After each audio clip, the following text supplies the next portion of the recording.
కీర్తనల గ్రంథము 121వ అధ్యాయము. కొండల తట్టు. నా కన్నులెత్తుచున్నాను, నాకు సహాయము ఎక్కడ నుండి వచ్చును?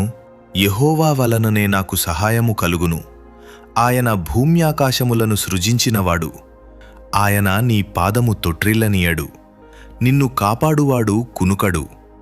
ఇశ్రాయేలును కాపాడువాడు కునుకడు, నిద్రపోడు. యెహోవాయే నిన్ను కాపాడువాడు. నీ కుడిప్రక్కను యెహోవా నీకు నీడగా ఉండును. పగలు ఎండదెబ్బ అయినను నీకు తగులదు, రాత్రి వెన్నెల దెబ్బ అయినను నీకు తగులదు. ఏ అపాయమును రాకుండా యెహోవా నిన్ను కాపాడును. ఆయన నీ ప్రాణమును కాపాడును. ఇది మొదలుకొని నిరంతరము నీ రాకపోకలయందు యెహోవా నిన్ను కాపాడును.